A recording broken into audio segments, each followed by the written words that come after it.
we've been working with our industry partners and with researchers to do some of these ransomware pre-notifications. We'll find out about infections that have occurred but have not yet been activated. And our field force is on the front line of reaching out and talking to partners saying, we are seeing this activity on your networks. And I just got an outreach from somebody the other day saying, hey, I got a call from this person in the field. They told us about this activity. We were able to isolate it. It's fantastic. And, that's like a great day, right? When you feel like you can help prevent a business from getting owned by a bunch of cyber criminals. And, that's work that we do with our federal government partners, but also with our industry partners. I'm David Kris. And I'm Bryan Cunningham. And this is the Lawfare podcast, March 15th, the Ides of March 2023. As director of the U.S. Cybersecurity and Infrastructure Security Agency, Jen Easterly is one of several women at the very top of the cybersecurity pyramid in the United States. A graduate of West Point, decorated U.S. Army officer, and a Rhodes Scholar, Jen has served her country in a plethora of senior cybersecurity and counterterrorism roles, and most recently, before her return to government, was the senior resilience officer at Morgan Stanley. We talk with Jen about everything cybersecurity, about the need for revolutionary new approaches to emerging threats to our cyber and national security, the recent U.S. national cyber strategy, the cyber offense defense flywheel, and even where her avatar got her cape. Jen also talks about CISA's priorities for the coming years, new cyber incident reporting requirements, and new cybersecurity help coming to a city near you. It's the Lawfare podcast, March 15th, Jen Easterly. Jen, we have a lot of important and timely topics to discuss, and we'll get to those in just a moment. But I wanted to take a point of personal privilege and just note that you and I first met serving together on the National Security Council staff under Condoleezza Rice in the early part of this century, which sounds like a funny thing to say, but I guess that's how old we are. And I just wanted to note in terms of career paths that time as deputy legal advisor to the NSC is still near the top of my CV, but it doesn't make your bio on CISA's website. So that's how far you've come since then. But all seriousness, your journey from West Point to the White House, to Cyber Command, to Morgan Stanley, I think there's a back in the White House there I missed at one point, to now running the CISA is a moving and important journey. And I think our viewers would love to hear about it. Yeah, well, thanks so much, Bryan. It's great to be with you both. Despite the fact that it didn't make my short bio, the time that you mentioned was really fundamental for me in terms of an inflection point in my career, because as you recall, part of that time was spent working with Dr. Rice to prepare her for the 9/11 Commission hearings, obviously working closely with folks like John Bellinger, our friend. And I remember really clearly around that period of time, the co-chairman of the commission, Tom Kane, sort of famously talked about we were unprepared. He said we didn't grasp the magnitude of a threat that had been gathering over some considerable period of time. It was a failure of policy, a failure of management, a failure of capability, and above all, a failure of imagination. And this idea of a failure of imagination really captured me and has kind of been a thread that I have pulled throughout the remainder of my career, but it even goes backward as well. When you think about, I arrived at West Point in 1986. It was still the Cold War.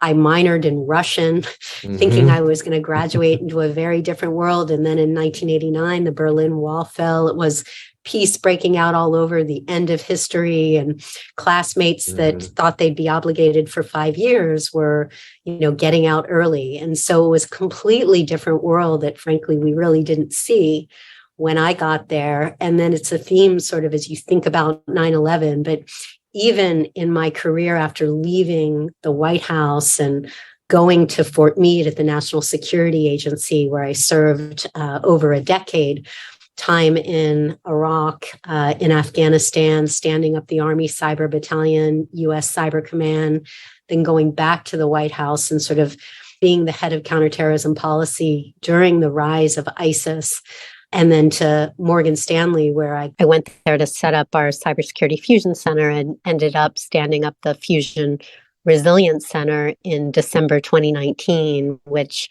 was envisioned to be able to respond to any sort of disruptions from cyber threats to technology incidents to terrorist attacks to geopolitical threats to infectious disease.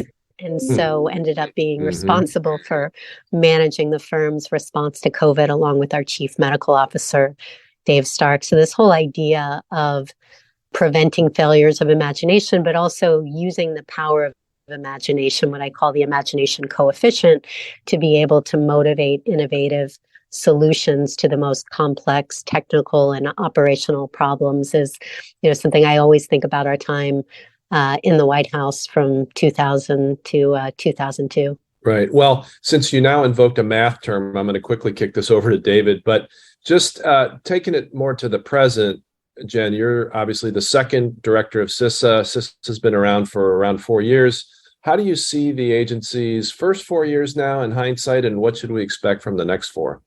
Yeah. You're talking about coefficient is what you characterize. Yeah, that's the math term. You scared him there. Wow. He may need some smelling salts. Not that I'm any better on math, so I'd have to call my daughters. I think I'm bad on math too, because I think I just said the wrong years. I was actually with Bryan 2002 to 2004. So, the memory goes. So yeah, it's interesting. The second director of the Cybersecurity and Infrastructure Security Agency.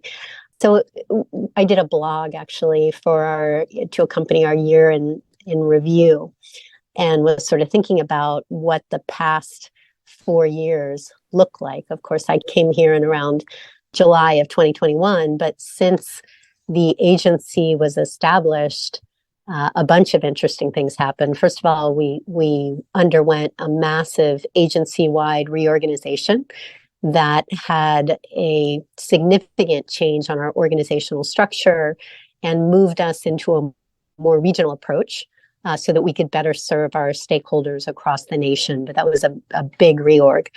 Secondly, we were designated the election infrastructure, what's called the Sector Risk Management Agency, or SRMA. So we were front and center for many Americans for the first time during the presidential election in 2020. And then, of course, during last year's midterm elections. We also led the nation during several major cyber attacks and vulnerabilities, including the one known as SolarWinds, and then the Log4j software vulnerability that was discovered in December of 2021. We were involved in weather disasters and terrorist attacks, including reducing dangers of bombing attacks and misuse of dangerous chemicals. And then, of course, like the rest of the world, we were in a pandemic. And so it was, over the last 4 years, there was a lot that went on with this very young agency. But over that period of time, we also matured significantly. We received new authorities, new responsibilities. We have brought in a lot of new talent, and we've retained a lot of our terrific talent here.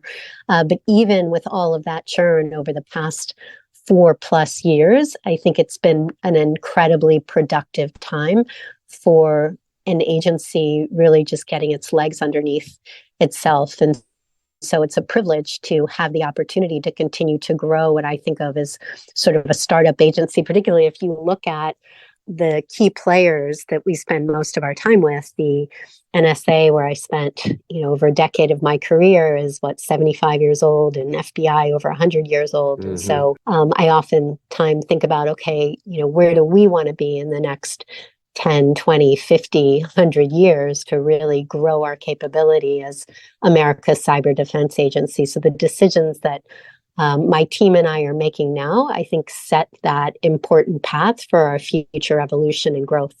We want to talk about the cyber strategy. It's a little document you may have heard of, just came out recently. But your sort of commentary on CISA and DHS and maturity level makes me just want to ask one follow-up on that, which is sort of, DHS has been around for a while, but I don't think anyone would describe it maybe as fully mature, fully realized, fully actualized. How do you see the progress of DHS and its maturity as against and in conjunction with CISA's? Are you, first of all, do you see yourself as a part of DHS, or really as more of a standalone member of the sort of U.S. cyber community?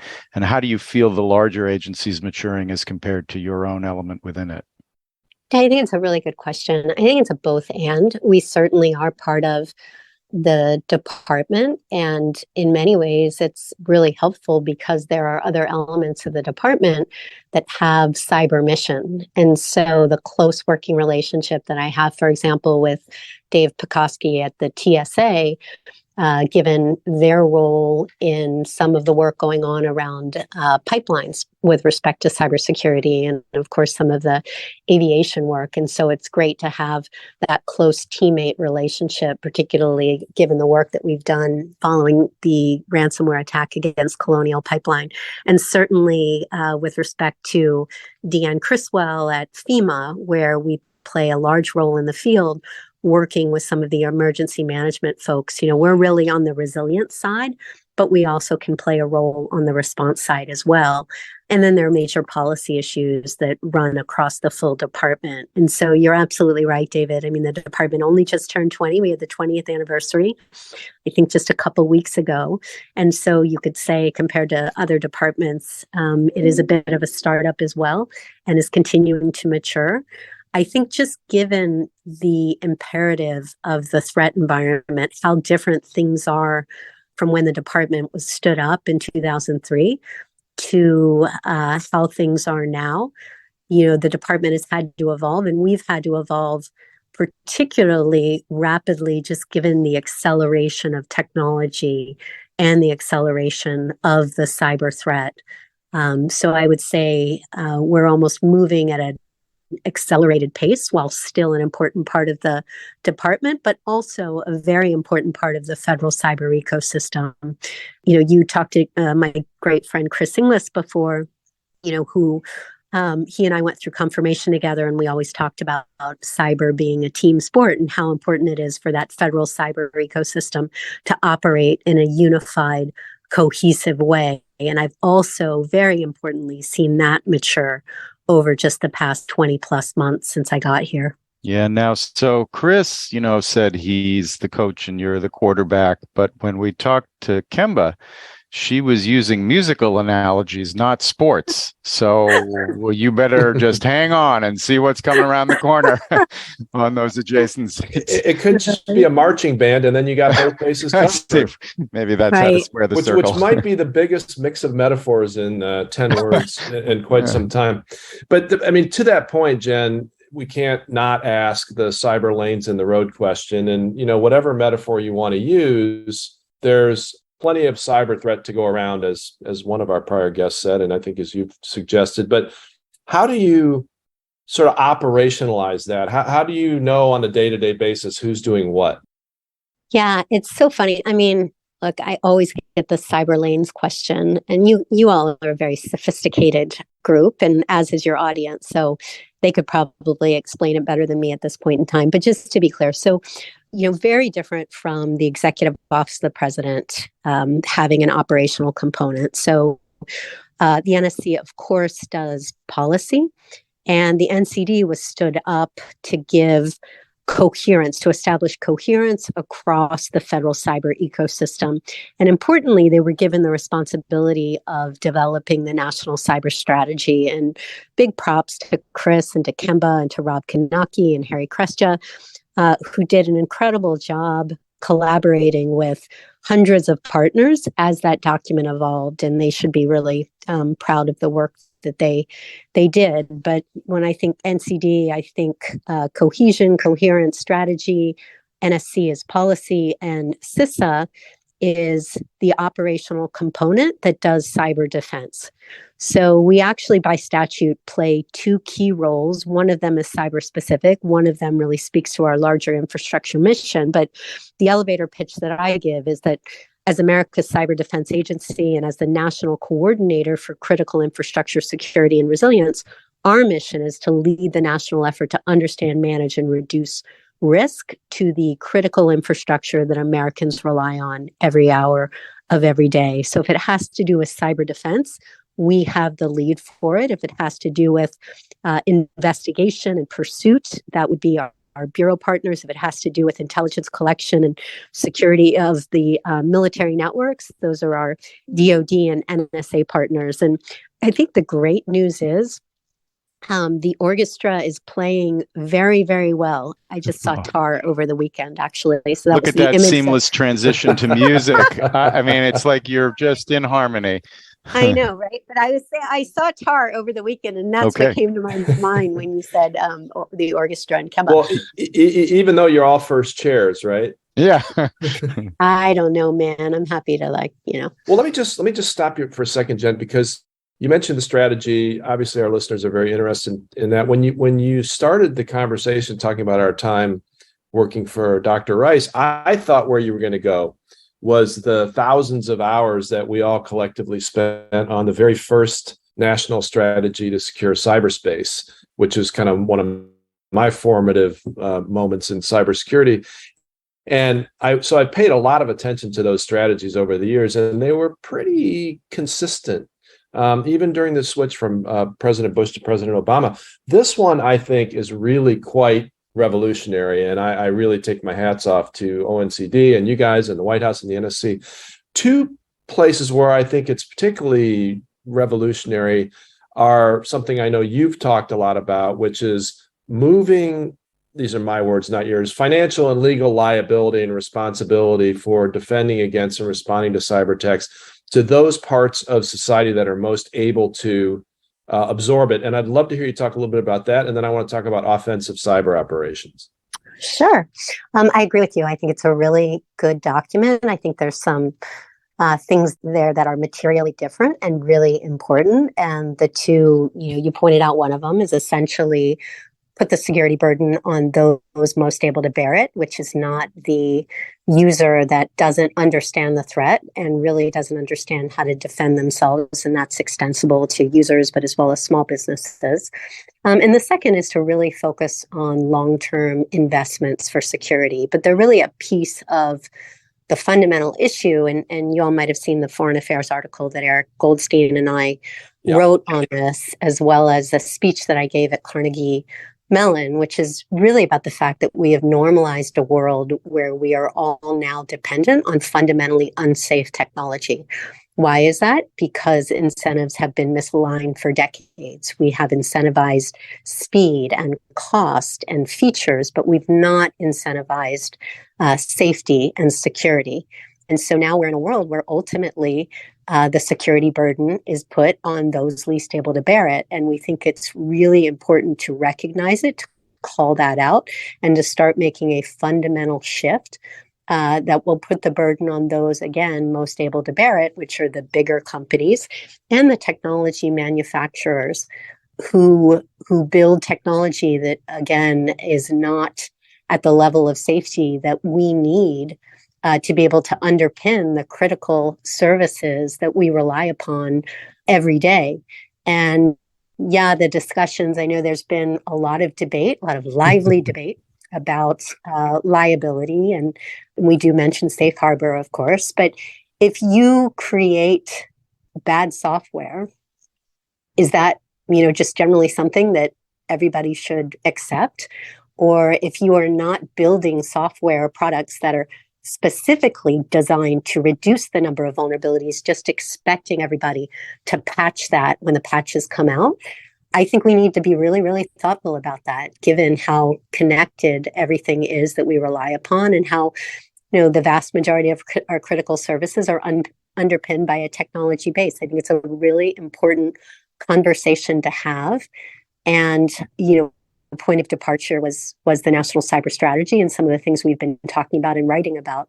But I hope we have this debate in a collaborative way, and not just, you're going to kill innovation and we're going to fall behind on innovation, relative to our peers. Because, we had this discussion on technology safety. There was a discussion about social media and safety related to that, obviously, by folks like Tristan Harris. You saw probably the Netflix piece on this, The Social Dilemma. And now there's some important discussions being had about the safety of artificial intelligence, which is moving very, very rapidly. And I think most people will tell you they don't totally understand it. They don't know what the safety implications are.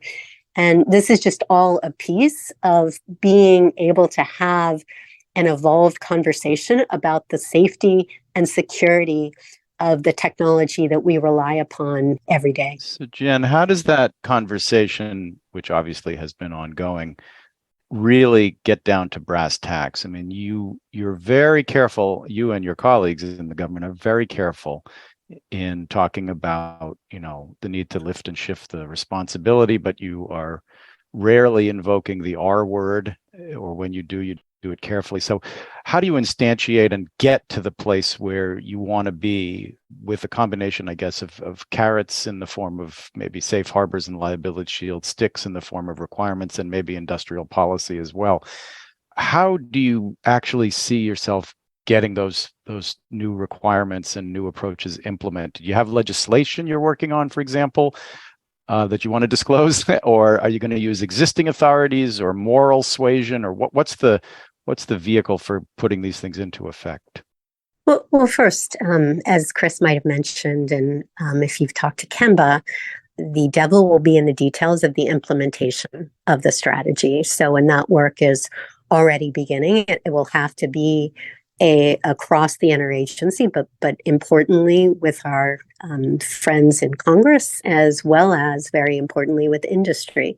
As you both know, CISA is largely a voluntary agency. The magic of our ability to be effective to reduce risk to the nation in a world where the vast majority of critical infrastructure is owned and operated by the private sector is really rooted in trusted partnerships. And it's hard to build trust and easy to lose it. So I'm not a regulator, and I realize that regulation has a role, but I also came right before I came to CISA, I came from a highly regulated industry. And so, as you both know, and regulation has its place, but I'm always super mindful about regulation that creates a bunch of box checking as opposed to operational risk reduction. And I worry very much about regulation that is not harmonized. So that's something that we are working with, as part of the cyber incident reporting legislation came this idea of a cyber incident reporting council that's led by the department. And the whole idea there is, if we are going to put additional, and this is just for reporting, burdens on industry, which I think are important, just given the fact that we have so little insight into the number of incidents that occur. And it's very important to get a better feel for the various things that are going on, and so we can be much more proactive and preventative. But at the end of the day, we want to make sure that whatever burdens are being placed on industry are being placed in a way that they don't become that box checking, that they are harmonized, and that, frankly, they allow the ecosystem itself to be more secure. So I think that's incredibly important to keep in mind whenever you're talking about regulation. I also think, to my earlier point, we are looking at, there is regulation going on with sectors, which is not new regulation, of course. When the White House talks about regulation, this is really making use of the rules that are already in place. And some of the rules that are being put in place, I actually think they've done, as they've evolved, they've done a nice job in working collaboratively and consultatively with industry. So, in particular, my friend Dave Pekoski, I think they've done well in terms of the iterations they've gone through. But this is not new legislation. So I don't think anybody thinks that is going to happen. There was legislation. There was some draft legislation that was developed by the Cyberspace Solarium Commission about the liability piece. So there may be people looking at that with respect to the implementation, but I do think that's an important conversation to have. I also think that, at the end of the day, we need to look at the root cause, which is really the underpinning technology. When a company gets breached, you always focused on the company that got breached and why didn't they patch the software? And you don't ask the question, why did you have to patch that software so many times? And why did that unpatched vulnerability cause such a damaging breach? Yeah, I just think we need to think holistically about it. Yeah, it's a great point. And two of the three of us are lawyers, and Jen, congratulations for not walking that path.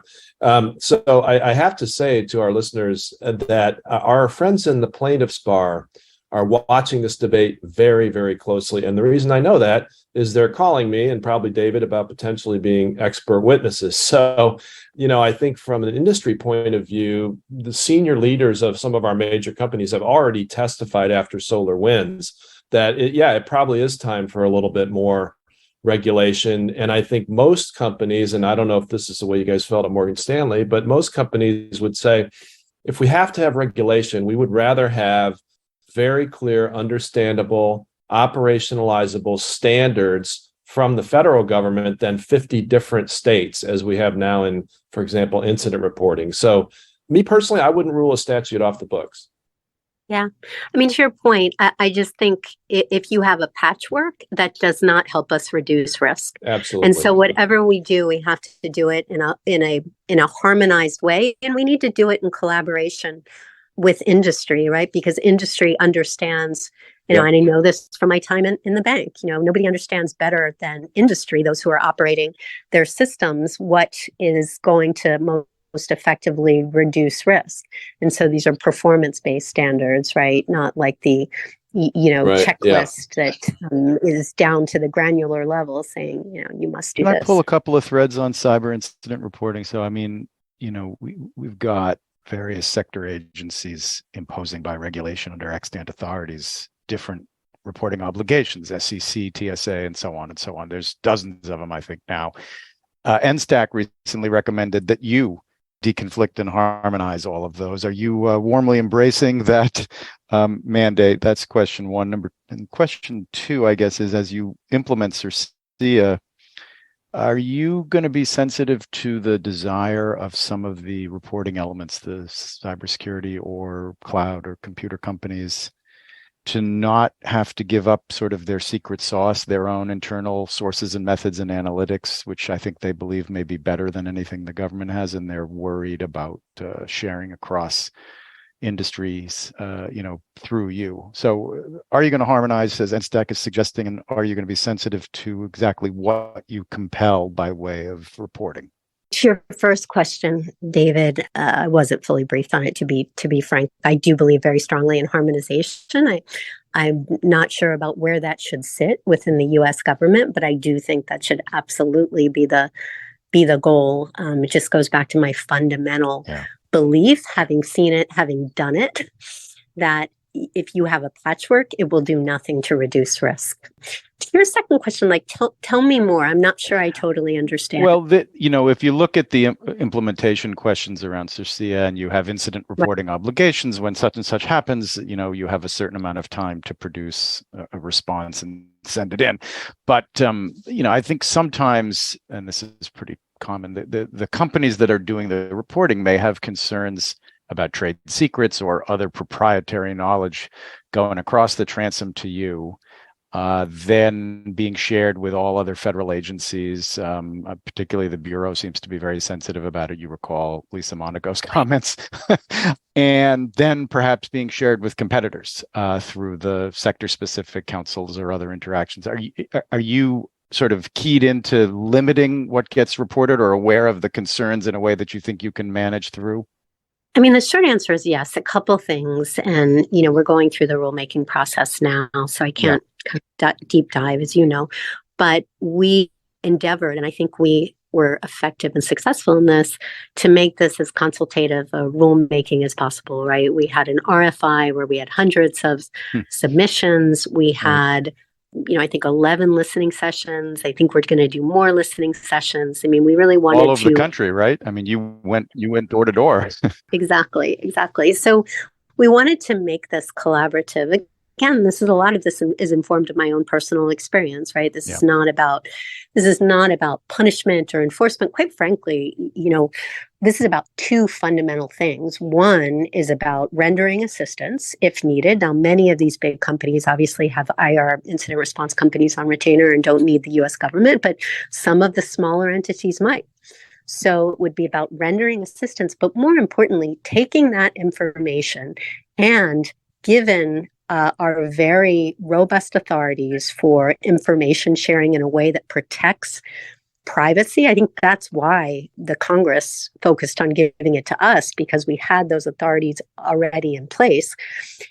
being able to share that information with others across the sector to ensure that others do not get hacked. It's the most important thing that we have is to be able to protect the sector. It's sort of, if you're in a neighborhood, you're going to want to know if your neighbor gets robbed so that you can make sure you're locking your door and closing your windows. I mean, this is about proactively informing others to enable them to protect themselves. It's not about providing IP or trade secrets or any of that. And in fact, we are highly, highly sensitive because, again, we are a voluntary agency that is, everything with us is really based on trust. We're highly sensitive on any fears about sharing information that might impact the reputation of the company. So, we're not obligated to share with regulators.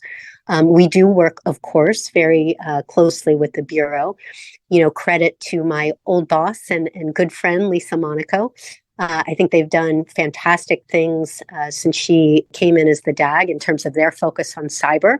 And frankly, we have a fantastic working relationship between my head of cyber, Eric Goldstein, and Brian Vordran, the head of FBI cyber. It's incredibly collaborative. And, they are very, very focused now on helping victims and also looking to get things like if they've paid a ransom, we saw this with Colonial Pipeline, getting that money back. And I think that entities appreciate that. And I think that's helping to create more trust, right? And so we're doing this as a team, but I really want entities to realize we are here to help. It's not about, stabbing the wounded. It's about protecting the ecosystem. And I think it's really important that people, ultimately companies, particularly part of critical infrastructure, and that's what this is focused on, really collectively put collaboration over self-preservation, because this ultimately is about our national security and economic prosperity and public health and safety.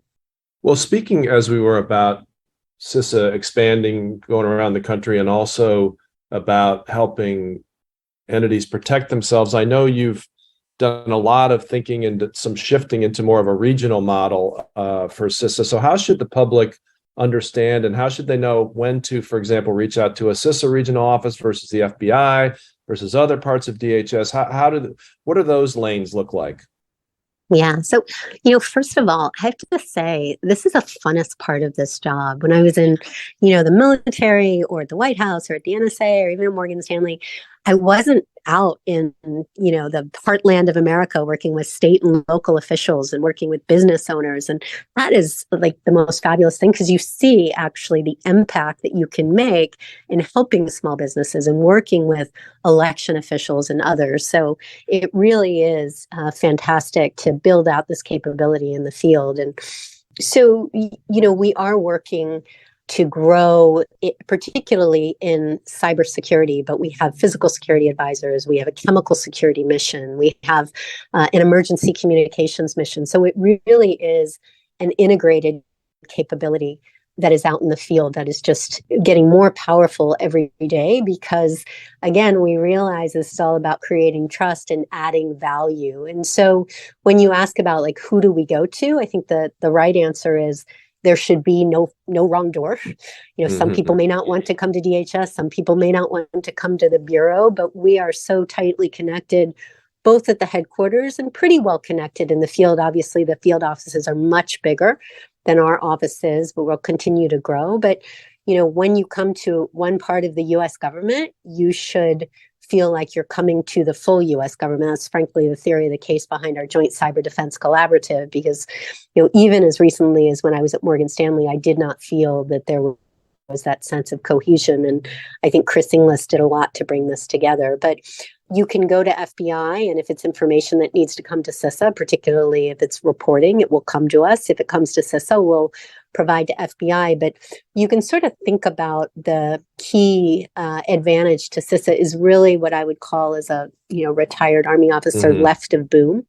So we are in the resilience building space. So what are the things that critical infrastructure owners and operators need to do to raise the security baseline, whether that's cybersecurity or physical security? So we work with all of our partners doing assessments, providing no-cost cyber services to help them raise their baseline. And one of the things I'm most excited about is our work with water facilities and with K through 12 school districts and with hospitals. This year, we prioritized that work along with our government partners, EPA, ED, and HHS, to really try to drive down risk in those what we call target-rich, cyber-poor entities, those entities that we've seen pretty badly hit by ransomware over the past couple of years, but really don't have the resources or necessarily the in-house knowledge to be able to raise that cybersecurity baseline. And our field forces are the ones that are at the tip of the spear working with those partners. The one other thing I mentioned that I'm also really excited about is we've been working with our industry partners and with researchers to do some of these ransomware pre-notifications. We'll find out about infections that have occurred but have not yet been activated. And our field force is on the front line of reaching out and talking to partners saying, we are seeing this activity on your networks. And I just got an outreach from somebody the other day saying, hey, I got a call from this person in the field.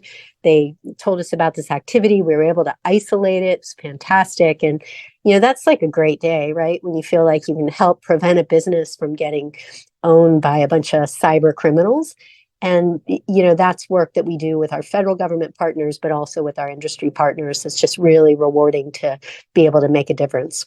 That really is important, especially given how, every time I think the cyber criminals can't get any lower, they do get lower in what they're willing to release publicly to coerce people. So that's super great development. Also, really happy to hear you mention the support for K through 12, although now I have to call a reporter back that I told yesterday I didn't think there wasn't much support through K through 12 because there really haven't been resources for them. So that is a really good development. Can I just mention one thing, because for those who might be interested, so there was a K through 12 Cybersecurity Act that I think came with the NDAA for 2021. Mm-hmm. And as a result of that, we did a lot of work with some experts in the field to include K-12-6, a great partner, Doug Levin in particular, to provide a guide for K through 12 schools to reduce their cyber risk. And so if anyone on your listeners is particularly interested in this and has kids in K through 12, and there's a guide out there on our website, and it's really very good. So I would refer you to that. Oh, that is great. Yeah, thank you. So one of CISA's taglines, if you will, is as America's cyber defense agency. And you mentioned a few minutes ago the Joint Cyber Defense Collaborative. And I noticed that this initiative is intended to unify defenders from organizations, not just governments worldwide, and it specifically includes public-private partnerships. Can you talk a little bit more about JCDC and more generally the government's plans for partnerships, particularly in what we might have historically thought of as offensive cyber operations? Yeah. So we are squarely rooted in defense world, but we obviously work closely with our partners in the offense world. In particular, we work very closely with U.S. Cyber Command to help inform what they do, and what they learn in things like their hunt forward operations helps inform the thing that we do on the defense. We actually call it the offense defense flywheel. So, Eric works closely with Joe Hartman, who's the commander of the Cyber National Mission Force. But the JCDC, was another one of these things that just emerged from the brilliant work of the Cyberspace Solarium Commission, came with the NDAA in 2021, where we got a lot of our new authorities. And the idea was this joint cyber planning office. But when you look at the legislation, it's about a lot more than just planning. And also, I didn't like JICPO as an acronym, so I thought like a skin disease or something. Fabulous. Right? Am I right? That's how the sausage gets made. Yeah. So of course we had to figure out what the hell to call this thing. And I love 80s music, so I tried to call it the Advanced Cyber Defense Collaborative, and the lawyers didn't like that. Right. Well, you know where that highway leads. Exactly. Straight to hell. Talking to a bunch of lawyers, right? I take a Shakespearean view to lawyers.